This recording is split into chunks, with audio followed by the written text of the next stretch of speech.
What's good, everybody? Today we have special guest Greg Feinberg from Bullets Forever. We are going to talk about whether Jordan Poole is the face of the franchise and Denny versus Bilal, who has the more upside as a prospect. We're going to talk about that and more next on Locked On Wizards. You are Locked On Wizards, your daily Washington Wizards podcast. Part of the Locked On Podcast Network. Your team every day.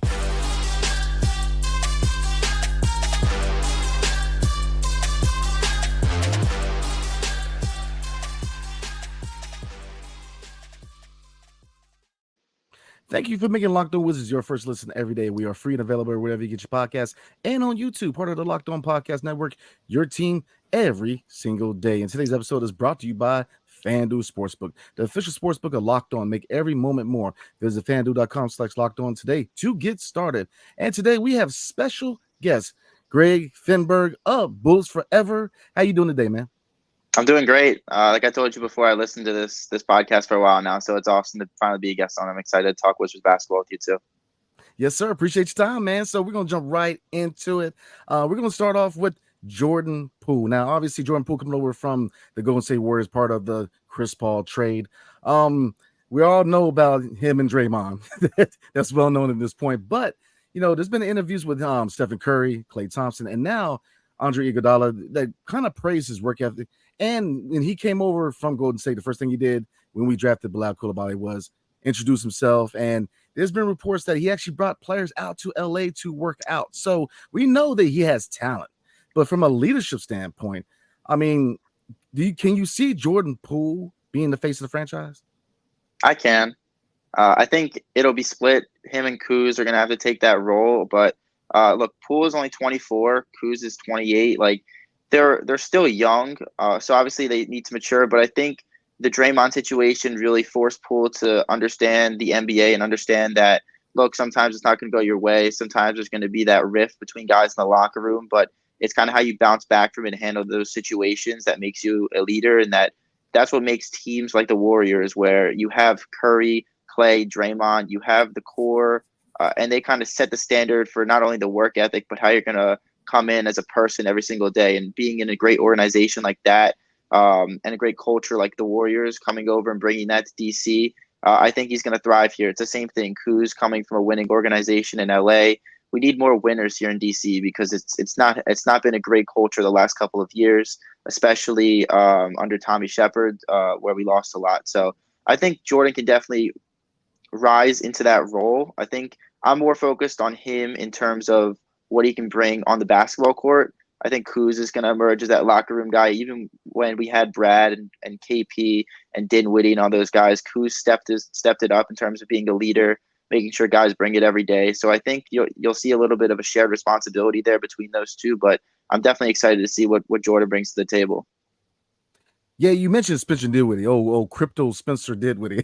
Because since we traded Russell Westbrook, we've been kind of searching for that franchise point guard. You can say that we're kind of spoiled. We went through 10 years of John Wall, electrifying years of John Wall, and then you go to Russell Westbrook. We kind of similar play style, but these last couple of years we've been trying to turn combo guards into point guards, and it hasn't really worked out with Spencer Dinwiddie and Monte Morris. So now we have Tyus Jones and Jordan Poole, and I believe that obviously going into the season, Tyus Jones is going to be the starter. But I think after the deadline, when we kind of do a couple consolidation trades, and a lot of fans want to see Jordan Poole at point guard. So if you could compare him to a couple of iconic point guards that we've had in franchise history, and Gilbert Arenas and John Wall, how do you compare the three? Look, John's definitely a more pass-first point guard. Even Gilbert, Jordan Poole, he's got great court vision, don't get me wrong, but I'm not looking at him to be a 4, 5, 6 assists per game guy. In terms of the usage that we're going to give him, I think he could get to that. But the question is it going to be with a high turnover rate? I'm sure it'll be with a high turnover rate, so I don't know. But if you look at his stats, without Curry last year, he played a lot of point guard.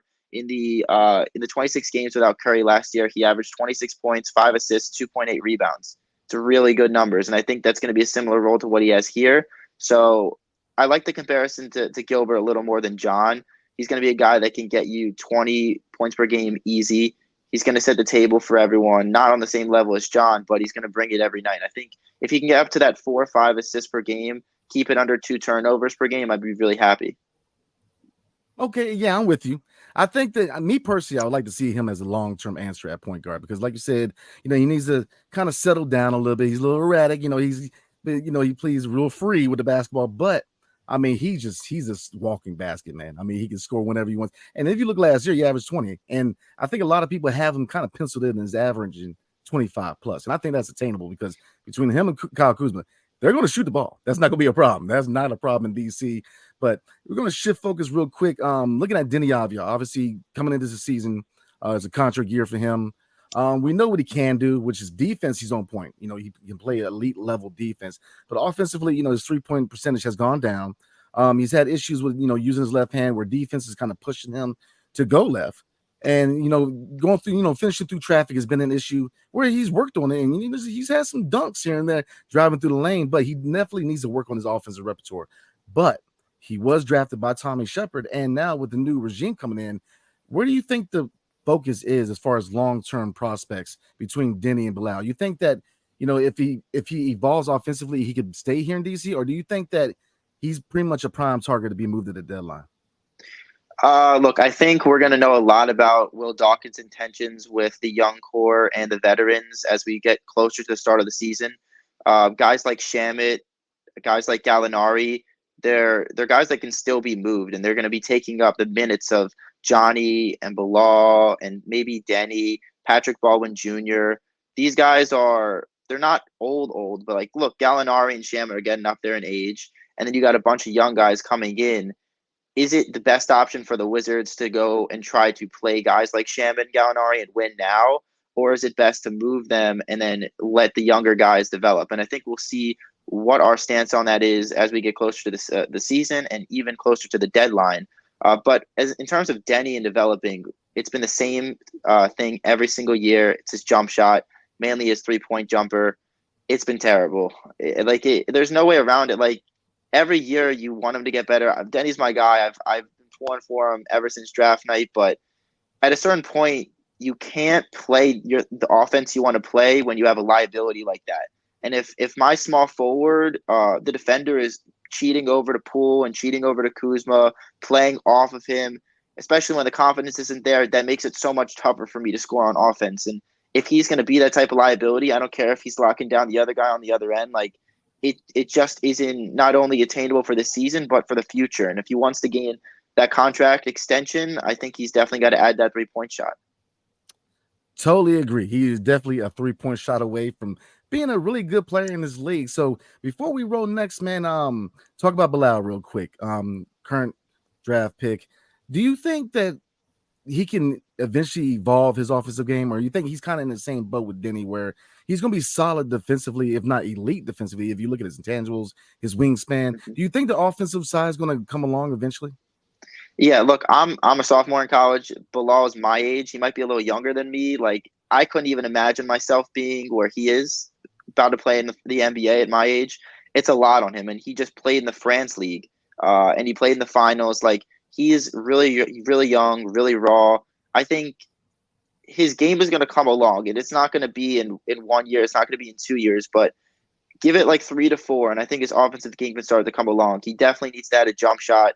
As we see in today's NBA, you can't really be a 2-guard or even a small forward without a 3-point shot. And the defense is there. He has the length, he has the size, he has all the traits to be a great defender. The athleticism, something that you can't really teach. He has everything, but he just needs to put it together. And I think the Wizards taking it slow and using these next couple of years to develop their guys is only going to help them, because if we're impatient with Bilal, as we saw with guys like Sekou Demboya in Detroit, Killian Hayes, a lot of these guys get rushed into it and they're not good enough at that stage, and then they move on. I think Bilal is going to benefit from being the first player drafted amidst this rebuild. He's going to have 3 to 4 years to grow his game, and by then I think he's going to be really good. I don't think he's going to ever be an unreal 3-point shooter. I don't think he's ever going to be an unreal scorer, but I think he's going to be the type of guy that every team needs to win a championship. Yeah, I agree. I think that, it kind of behooves him to develop the offensive game because, as we know, it is an offensive and really a perimeter-driven league. So you got to, Me and E talk about it all the time. Like, back in the day when you had Patrick Ewing, you didn't expect him to step out and hit no 3-pointer. But now, you look at centers like Jokic, Cat, they can sit back there behind the line and hit them. So you definitely is a perimeter-driven league. But next, we're going to move on. I'm going to hand the mic over to my guy. We're going to talk about the starting five. Before we do, tonight's episode is brought to you by FanDuel. Football season is about to kick off, and FanDuel is giving you the chance to win all season long. Because right now, when you bet on the Super Bowl winner, which is going to be the Washington Commanders, just letting you know, you can get bonus bets every time they win in the regular season. Just pick any team to win the Super Bowl, and you'll get bonus bets for every victory. You can use your bonus bets on spreads, player props, over and unders, and more. So visit FanDuel.com/lockedon and start earning bonus bets with America's #1 sportsbook. That's FanDuel.com/lockedon. FanDuel. And thank you for being Locked On Wizards, your first listen every single day. Every day or tomorrow, we are going to do some player rankings. So definitely tune in because it's going to be a good episode. So I'm going to hand it over to my man, E. Yes, sir. So we asked this for everybody this offseason. Of course, it's been the hot topic. Who is in your starting five? My starting five, Tyus Jones. Look, 16-8 last year without John Morant and all those games that he missed. Led the league the last 2 years in assist-to-turnover ratio. He's a guy that I thought was going to leave last offseason to come and be a starter somewhere. The Wizards actually offered him money to be the starter here, and he decided to stay in Memphis. I think he's been the guy that's itching to break that role of being a bench player to coming in and starting. And I think the opportunity here in DC is going to be great for him and for the Wizards. So I'm excited to see him run the show here. Jordan Poole at the 2, just go out there, score the ball. I don't need anything more than him. I think he's going to be a 25-point per game scorer. Just needs to be efficient. That's the only thing that some people are concerned about. At the 3, actually, I'm gonna go back to the 3 because that's the point I want to talk a lot about. We'll go to the 4. It's Kuz. Just gave him a big $100 million extension. I'm really excited for him because all of last year it was, are we going to trade him at the deadline? Then when we didn't trade him, are we going to move on from him in the offseason because he wants a lot of money? He got his money. He can just play freely. We can watch as fans knowing that he's going to be here for a while. And he's just going to come in here and he's going to dominate. I'm really excited to see him as the leader of this team. And then at center, I mean, there's not much of a choice. We have 2 centers on the roster, something that I'm not a big fan of, and I'd like to see us sign another one. But Gafford starts, and he started most of last year, but it was also next to KP, so you don't really get to see him as the sole anchor down low. But he had that stretch, coincidentally, the same stretch that Denny had, those same stretch of games in like Texas against the Mavs and the Spurs and the Pelicans, and on that road trip. He was unreal. He's a great lob threat. He's a great defensive anchor, and I'm excited to see him. And then the thing that we've all been debating all offseason, it's the small forward, Denny or Corey. For me, at the moment, I'm leaning towards Denny. I feel like I'm not leaning towards Denny, the player. I'm leaning towards defense here, and that's why I'm picking Denny. I mean, Jordan Poole, Tyus Jones, Kyle Kuzma, they're all average defenders, maybe a little below average. And then you got Gafford, who's the anchor. I wouldn't feel comfortable trotting Corey out there and having the defense be lacking, especially in a system with Wes Unseld Jr. that hasn't been good the last 2 years. I think we were bottom 10 last year in team defense. So I think I'm not necessarily leaning towards Denny. I'm leaning towards defense, and that's why I'm picking Denny. You could make the case for Corey. We need 3-point shooting. We were 21st last year in the league. That's not good. But I just think that we need some defense in this lineup, and I'm hoping that Denny's shooting comes along, because if it doesn't, then I don't really know. No, I mean it's a tough debate. Like, there's good arguments for both sides. Like, Denny obviously is the light years ahead defensively than Corey Kispert, and then you got Jordan Poole and Tyus, which is not a great defensive backcourt at all. So you need some type of defensive wing out there, and Denny would certainly help. But I would love the spacing with Corey, Jordan Poole, and Tyus, and Kuz, and Gafford. That would be great spacing out there. And I think Jordan Poole would make Corey better, getting him a lot of open looks. Tyus would make Corey better as well, getting him a lot of open looks. And then Jordan would have a lot of room on the court to operate. And Corey's such a good cutter as well. So I really like Corey's offensive game. I think he can be a 50, 40, 90 guy in this league. And then I think Denny, if he can, without fouling, I think he can be an elite defender in this league for sure. So there's both sides to it. Wes Unseld Jr., for some reason, like, he'll start Denny and then he'll find like Anthony Gill to replace him, or just some random wizard to replace him in the starting lineup every year. And then somehow Wes Unseld Jr. finds a way to put Corey Kispert into the lineup, into the starting lineup. Corey Kispert finds a way to be in the starting lineup. So it's kind of like, you can look at who starts right now, but kind of who finishes the game or who finishes the season. And it's so like, I don't think Tyus is going to be here after the trade deadline. So, who could Jordan Poole move into the starting point guard position after the trade deadline? And then, you get Corey in there at the 2 and then Denny at the 3, Kuz at the 4. Kuz may not even be here.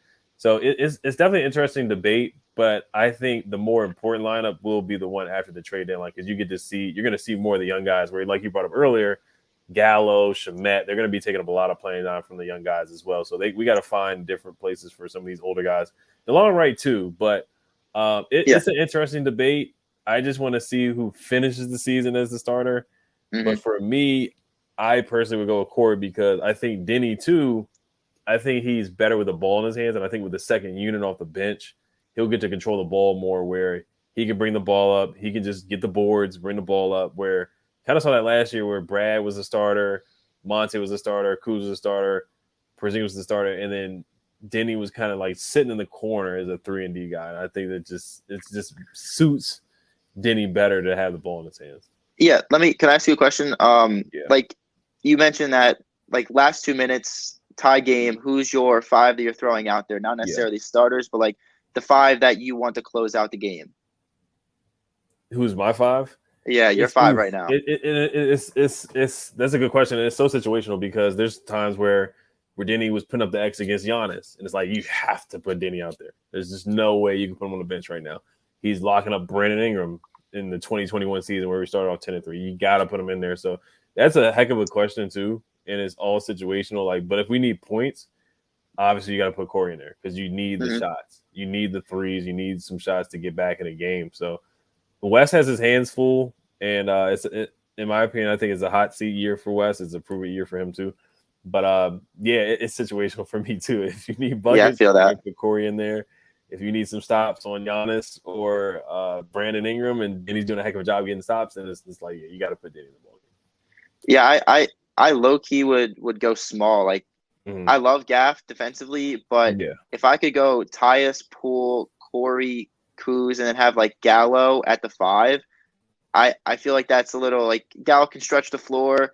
He can set screens. Defensively, it might be a little tough to get a rebound, but you can put Cooks there if you're going to keep him there. Maybe Gill, but I kind of like the small ball towards the end of the game. And obviously, like you mentioned, it's situational, but I guess we'll see. Yeah. No, I think they're going to have to do a lot of small ball, because, I mean, Muscala, he's going to play. He's going to get a lot of minutes, because with Gafford, he could go for a pump fake and set an illegal screen, and the next thing you know, we got to put Muscala in the ball game. So, I mean, I think they need to find another big.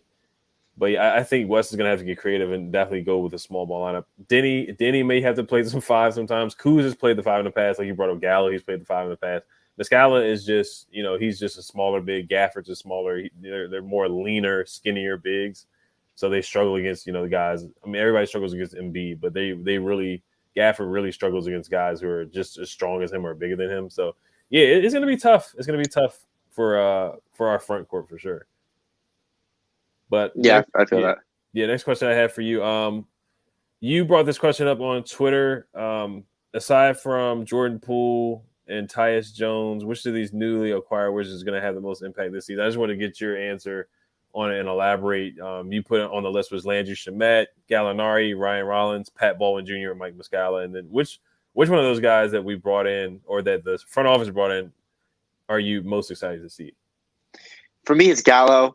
I think he's going under the radar a lot just because he's coming off an ACL, didn't play off last year. People are forgetting how good of a player he really is. I mean, take it back to his days in OKC. He was really good, especially on that Chris Paul team that made the playoffs. Got traded over to Atlanta, and he was a consistent contributor there for their last couple playoff runs off the bench.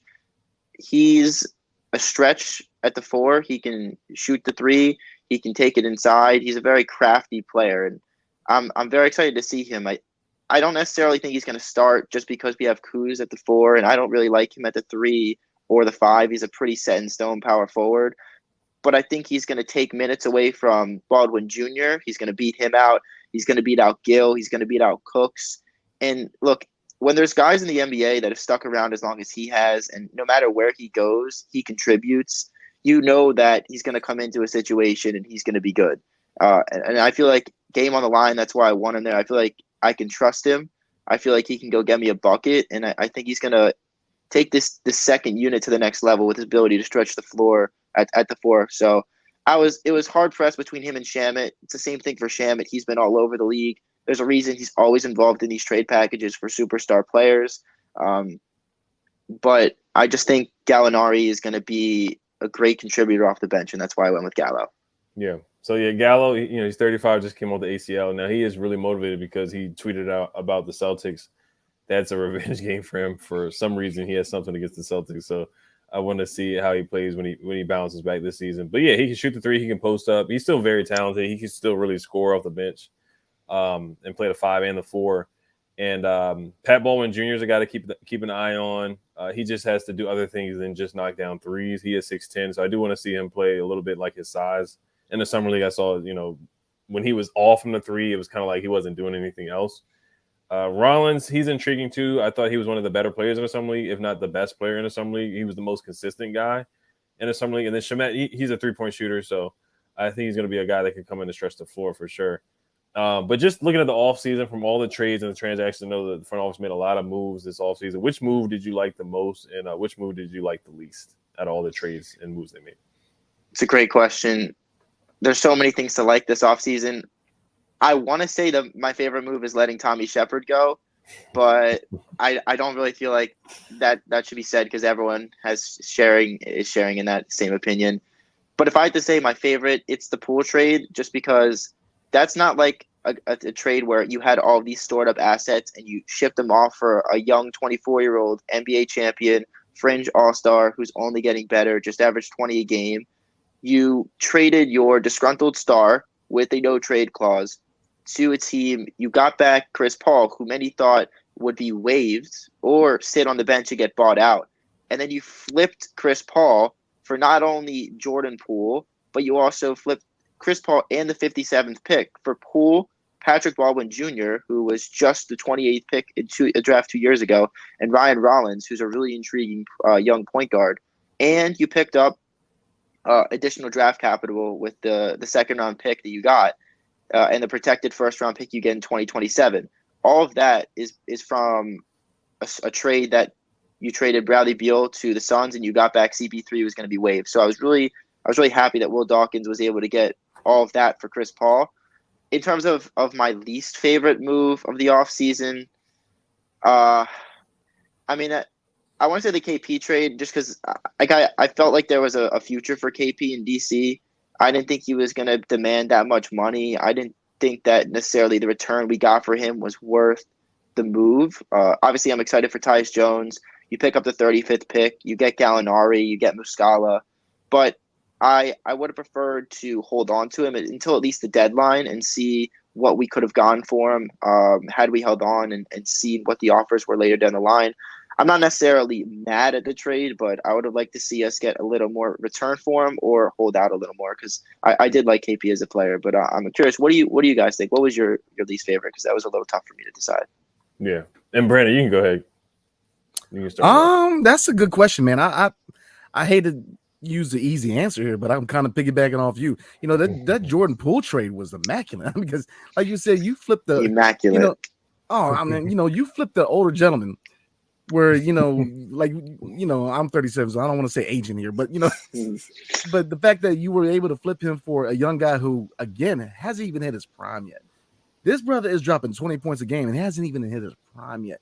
I mean, this was just a crazy trade. I mean, we had to sit through years of Tommy and his head scratching moves, and then in one offseason, I'm just like, wow, this is probably the best trade we've had in the last 10 years, man. I mean, it's just a good trade. But looking at KP, I'm with you. I thought that nobody else was going to offer him a significant amount of money, so I thought there was a big chance, that he could stay in DC, and then, we could flip him at the deadline or maybe the long-term thing. But, I'm with you. We could have got more assets, but it kind of shows that if you look at KP and you look at Bradley Beal, you look at the market, man. The market showed that maybe we kind of overplayed our hand and maybe overvalued them a little bit, especially Bradley Beal. Now, I get the no trade clause and all that, but it's one thing, fans have been saying that, especially with Bradley Beal, that we kind of overvalue him. But it's one thing for fans to say that. But when other executives say, look, we just don't value him the way you do. Second round picks. We own every second round pick from now to like 2030. So we have plenty of second round picks. But no, I'm with you, man. The Jordan Poole trade was outstanding. It was a dope trade. The KP trade. Now I'll say this. This big three we have in the front office, they have done everything right. Now, the only thing I don't like about the offseason is front court depth. The center position has to be addressed because it doesn't sit well with me, Mike Muscala being the backup. Because like you said, to me, Daniel Gafford's a backup, and I'm a big Gafford fan. But, playing him more than 20 minutes is kind of iffy to me. So I think that, eventually, whether it's before the season or before the deadline, we have to do a couple of consolidation trades and really find a center to come in here and take on significant minutes because, nothing against Mike Muscala, but he ain't it. So that's where I'm at. What do you think, E? Yeah, I guess, like you said, them not making a move to bring in more front court depth is certainly questionable. Of course, yeah, the best move was definitely getting Jordan Poole to flip, Chris Paul and some seconds to get Jordan Poole, and then you attach Pat Baldwin and Ryan Rollins, two prospects that definitely have potential. Pat Baldwin can shoot. Ryan Rollins is an athletic combo guard that can get to the basket and score. He can play some defense. So I thought they got a steal in Jordan Poole, who, like you said, has a lot of potential and can really score and can potentially be an all-star on this team because he's going to get a lot of shots. He's going to have the ball in his hands a lot. He's going to have a super, super green light. So they won that trade for sure. Chris Paul is, 38, 39? So he's a little bit older than you, Brandon. Basically speed walking at this point, like the commercials. But, yeah, and then the worst is, I guess, not making a move to get another big. The Porzingis trade, yes, you would have liked to get more because you saw what the Celtics got. They got a first-round pick or 2 first-round picks. So that was disappointing to not get a first when originally we made the trade with the Clippers, but that got nixed because of Michael Brogdon not being healthy. We would have actually got the last first-round pick of the draft, but at least we got a first-round pick. And then the Warriors, we got a 2030 first-round pick, but it's top 20 protected. So who knows if we'll ever see that pick. But a lot of people say Kuz. I actually like that we brought Kuz back. I thought that was a smart move. And then you look at the contract for Kuz, how the money drops after the years as the years go on. So his contract is a very trade-friendly contract. But I guess if I had to say something that I didn't like that we traded, and I know we had to consolidate the roster because we had Rollins and Pat Baldwin, but we traded the 35th pick to the Bulls. I thought there was some talent out there on the second round. I hate that Vucevic is staying. That's not the Wizards' fault. That's just the contract situation. But I thought there was a couple of good guys in the second round that we could have gotten if we would have stayed with the 35th pick. But I'm pretty sure we had to consolidate. Like Gigi Jackson was available. I like him a lot. Amari Bailey out of UCLA. There's a couple guys I thought we could have got. But that's just me nitpicking a little bit. That's something I thought we could have got. Hunter Tyson for the Nuggets. He's really good. So I thought there was a couple guys in the second round we could have got. But that's really small and marginal. Yeah, no, that was awesome. That usually when you ask that about Wizards offseason, you're like I got it right away. I already know what I'm talking about. Mm-hmm. It made me happy that we had to actually think about what our least favorite move of the offseason was. It's just not like under Tommy Shepard, you would just have that's what everyone's least favorite move is. It's pretty apparent, but under the new management, it's a little difficult to decide because everything they've done I've liked. Right.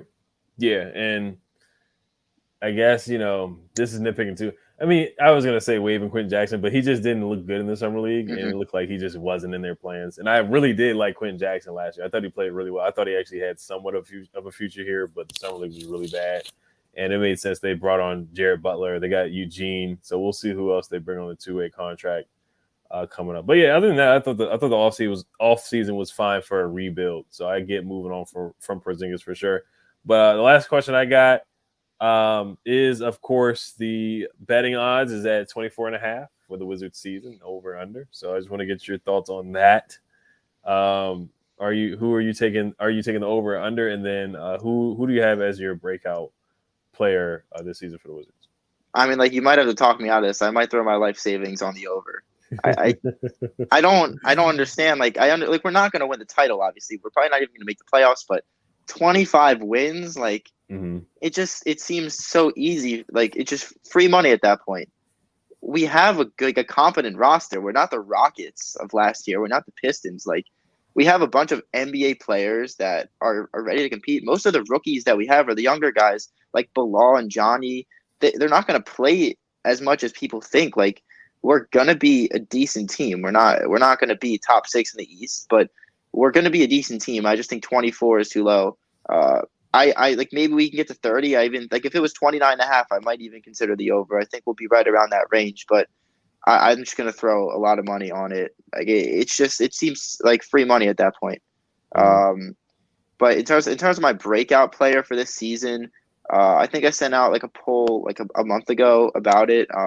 Mine is Corey. I think Denny will start, but it's not going to be a long leash for Denny.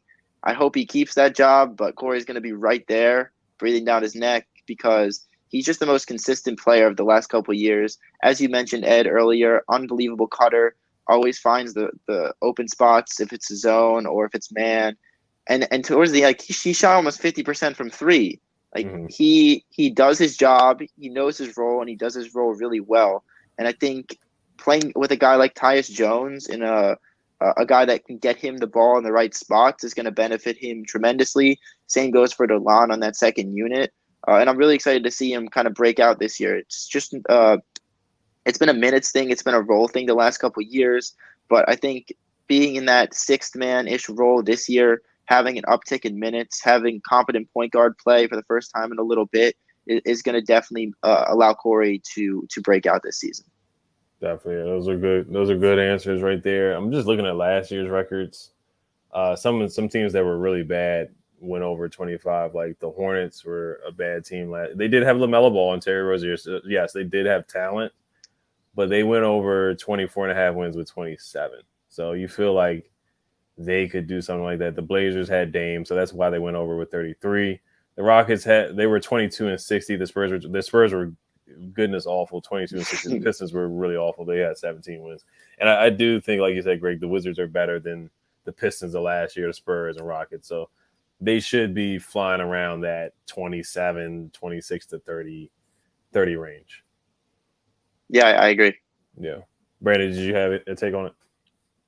Man, we're not going to be a playoff team, but I think we're going to be entertaining to watch, man. I mean, Kyle Kuzma, Jordan Poole, they're going to score a lot of points. It's going to be box office, man. It's going to be fun to watch. But, I mean, can you imagine if they get a better record than last year? I mean, people's heads might explode, man. I mean, people wouldn't know what to do with themselves, man. If they mess around, I mean, imagine if they mess around and get a play-in or play-off spot, man. It's going to mess some people's heads up, man. So bye-bye to that pick.